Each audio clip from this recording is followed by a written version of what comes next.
नमस्कार, मैं हूं विनोद शर्मा और आपका प्रेप गाइड एजुकेशन में बहुत बहुत स्वागत करता हूं। किसी भी लैंग्वेज को सीखने में सबसे बड़ा चैलेंज होता है वोकैबुलरी को सीखना।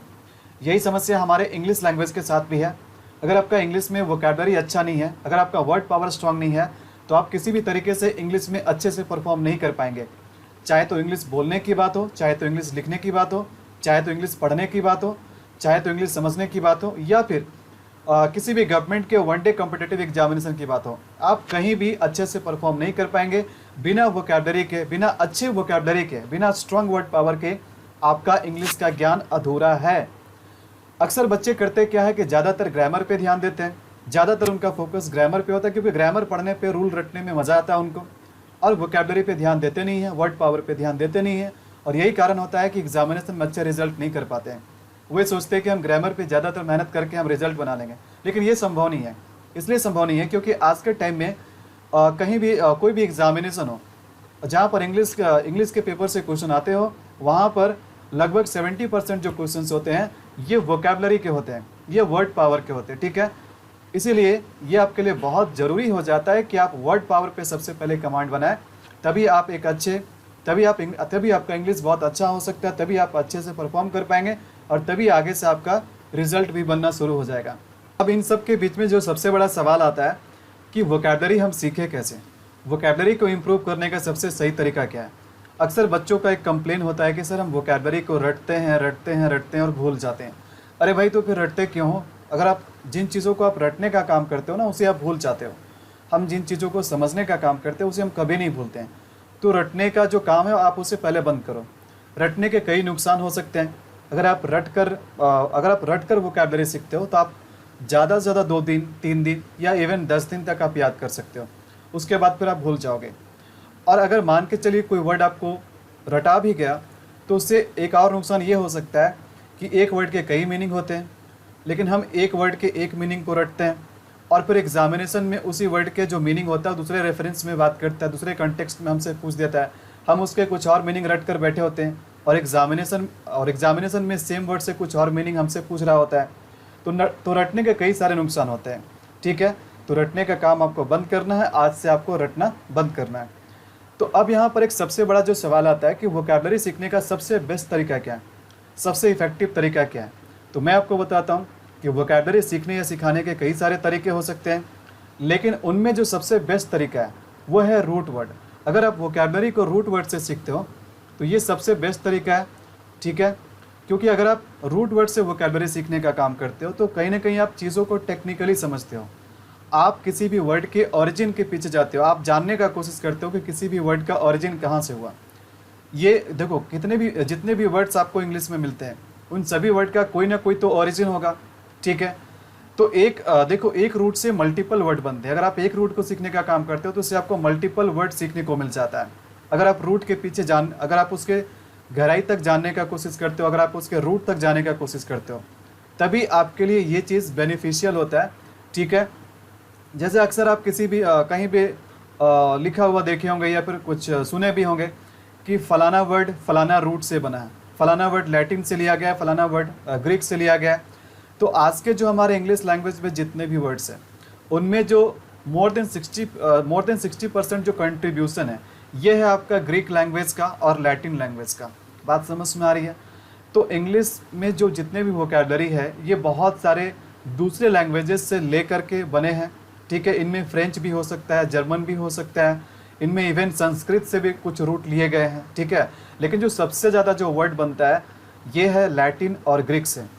तो रूट वर्ड के सीखने के कई फ़ायदे होते हैं। ठीक है, तो मैं जो आपको वोकैबुलरी सिखाऊंगा रूट वर्ड के हेल्प से ही सिखाऊंगा, जिसका मैंने नाम रखा है, ठीक है, learn vocabulary through RA method.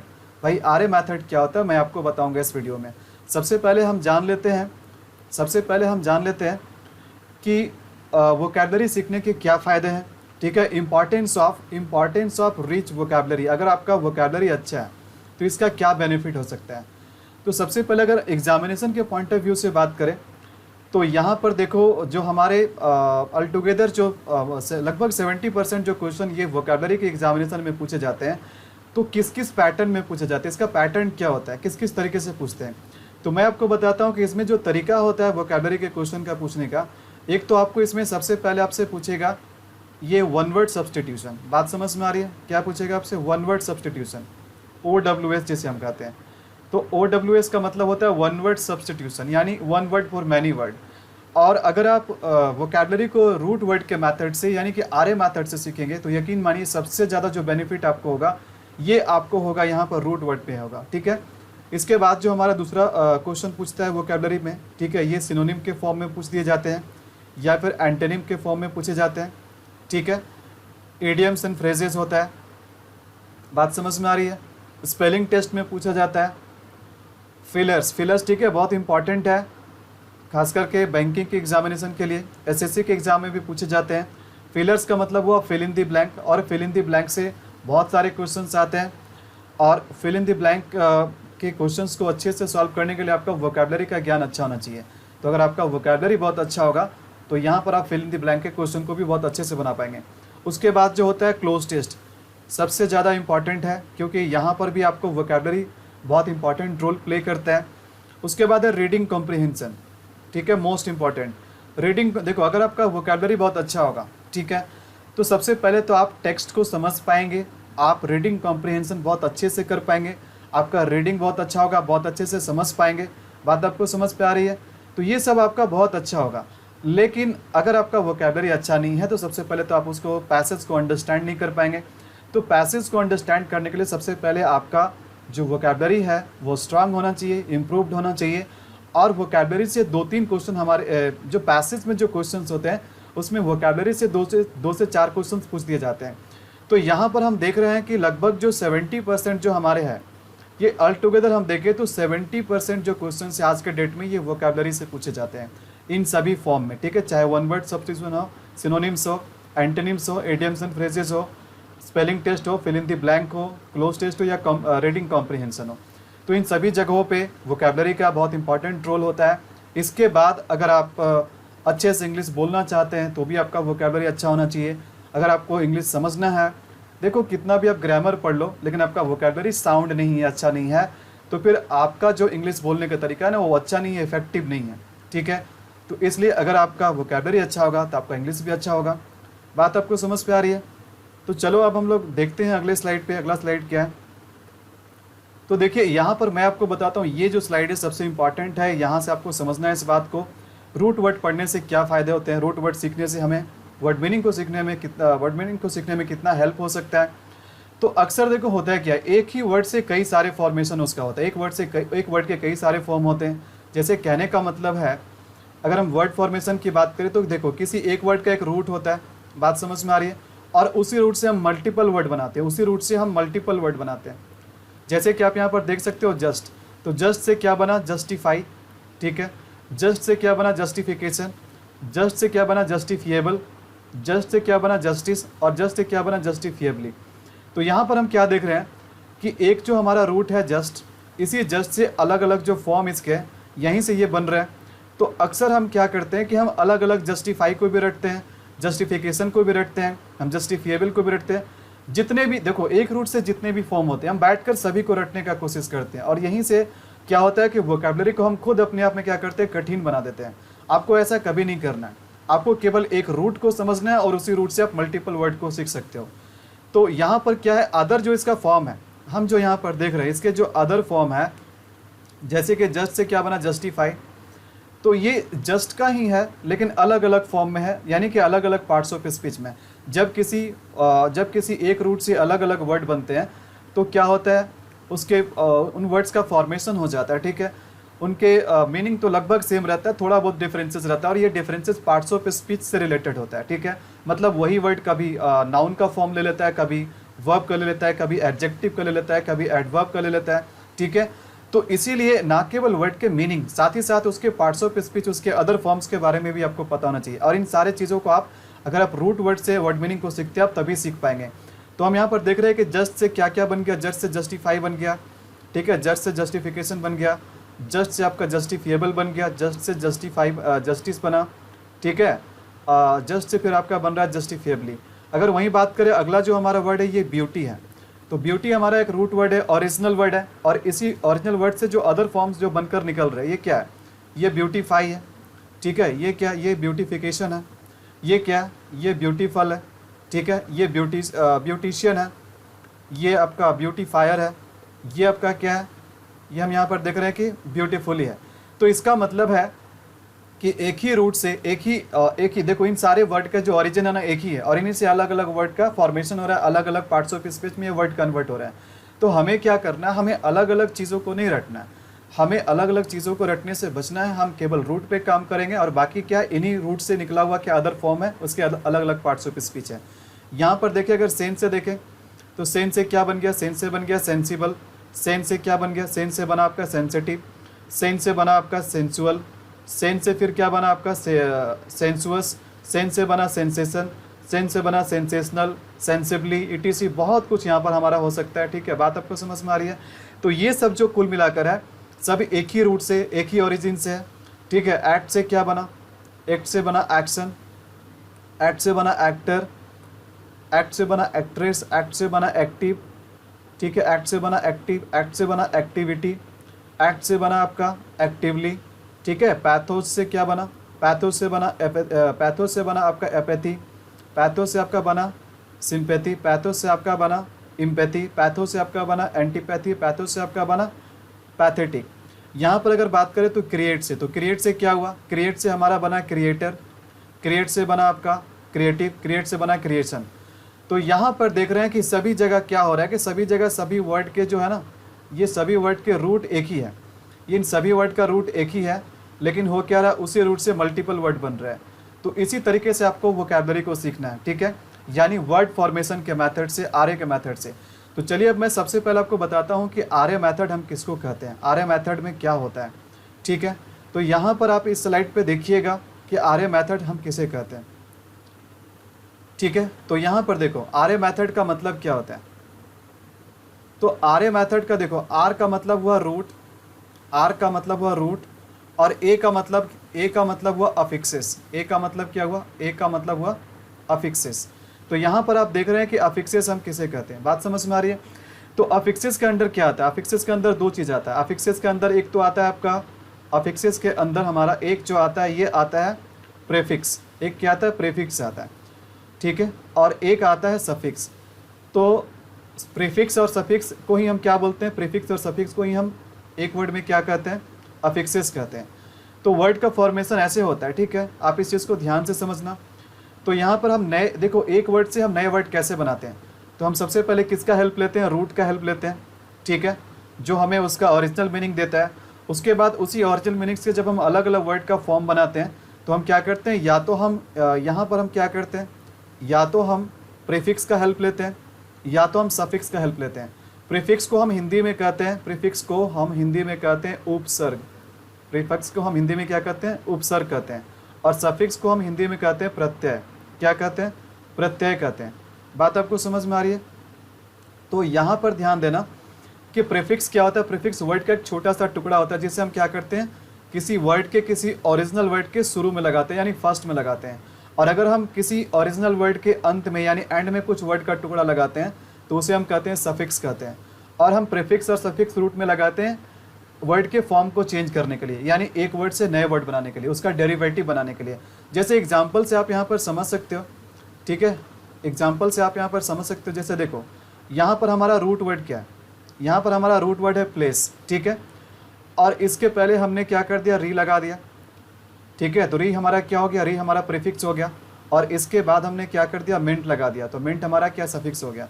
तो यहाँ पर हम देख रहे हैं कि रिप्लेसमेंट क्या हो गया, एक नया वर्ड बन गया। ठीक है, प्लेस से हमने प्रीफिक्स और सफिक्स जोड़ा, फिर एक नया वर्ड क्या बन गया, रिप्लेसमेंट।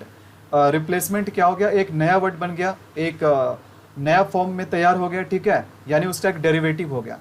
यहाँ हम देख रहे हैं कि सक्सेस हमारा क्या, ओरिजिनल वर्ड है, यानी रूट वर्ड है। ठीक है, उसके पहले हमने क्या कर दिया, प्रीफिक्स अन लगाया। उसके बाद जो हमने लास्ट में सफिक्स लगाया, फुल लगाया, तो एक नया वर्ड क्या बन गया, अनसक्सेसफुल। अगेन देखो यहाँ पर क्या है, अन लगाया हमने किस में, जो हमारा रूट है कंफर्ट है, इसके अंत में हमने एबल लगाया। तो देखो कंफर्ट से हमने क्या बना दिया, अनकंफर्टेबल बना दिया। तो इस तरीके से क्या होता है कि हम लोग क्या करेंगे कि रूट पे ध्यान देंगे और प्रीफिक्स या सफिक्स के हेल्प से हम क्या करते हैं, नए वर्ड का निर्माण करते हैं। बात आपको समझ में आ रही है। तो इस तरीके से आप नए वर्ड का फॉर्मेशन कर सकते हैं।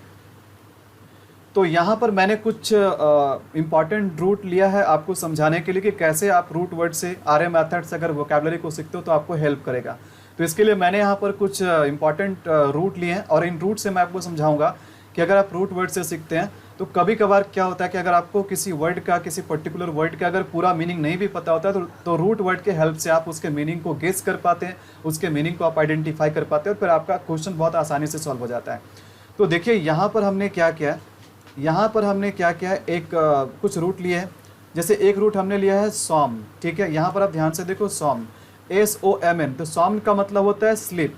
तो जब कभी भी किसी वर्ड के अंदर हमें SOMN सॉम्न देखने को मिलेगा तो समझ लेना कि इसका जो संबंध है ना, इसका संबंध स्लीप से है, ठीक है। इसका जो संबंध है ये रिलेटेड टू क्या है, स्लीप है। बात यहाँ पर देखना कि अगला जो हमारा रूट है ये है लोक है, ठीक है, LOQ है।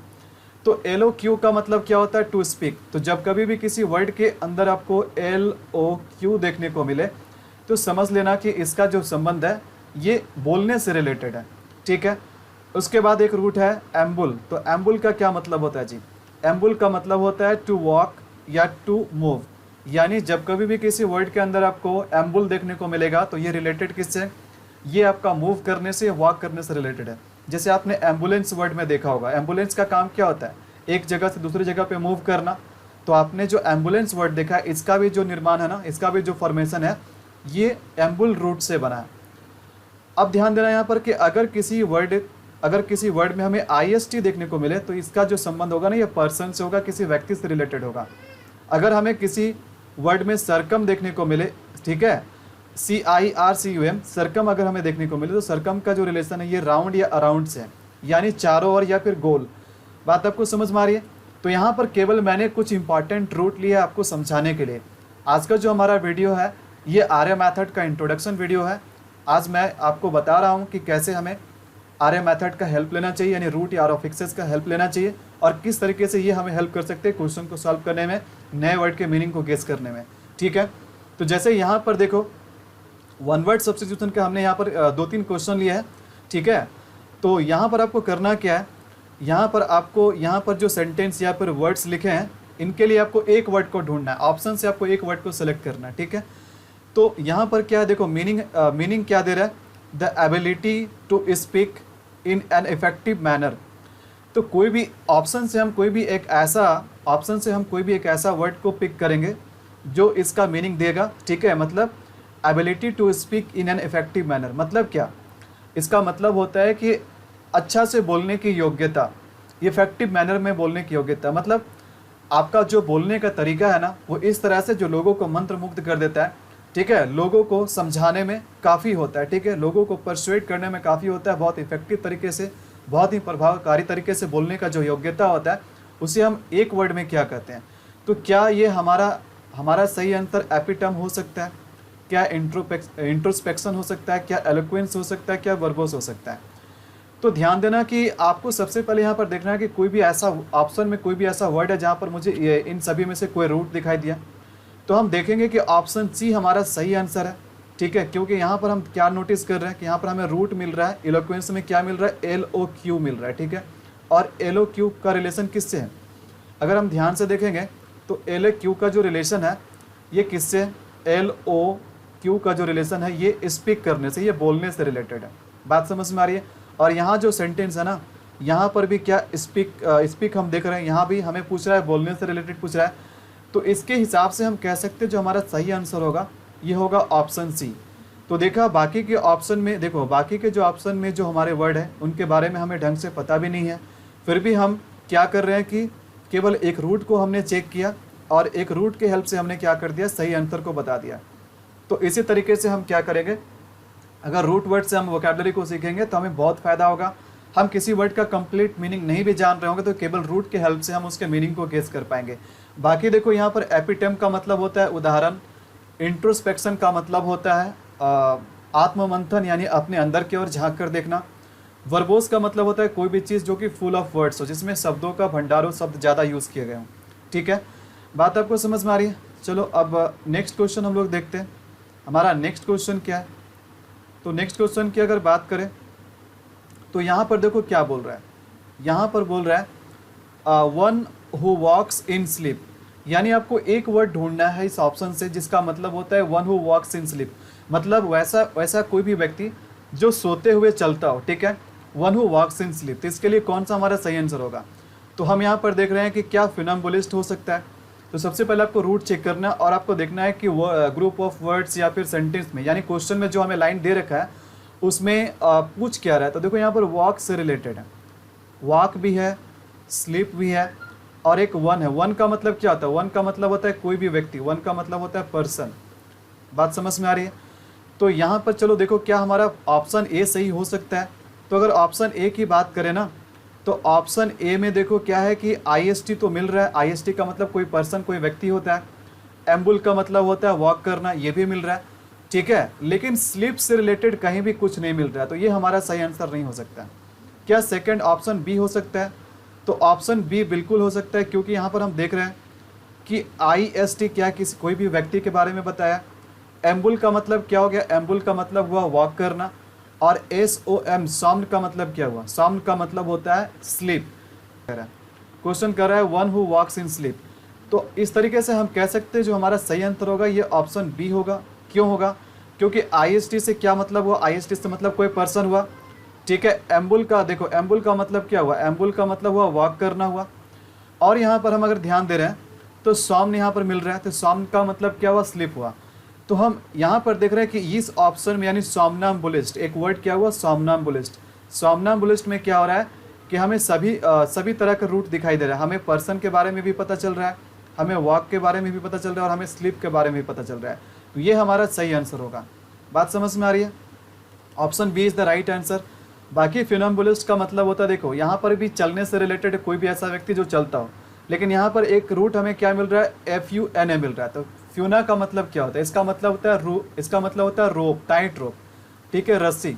कोई भी व्यक्ति टाइट रस्सी पे चलकर कलाबाजी करता है, जैसे सर्कस में आपने देखा होगा, एक टाइट रस्सी में, ठीक है, इस तरीके से टाइट रस्सी में जब चलने का काम करता है, एक टाइट रोप में चलने का काम करता है, तो उसे हम कहते हैं फिनम्बुलिस्ट, ठीक है।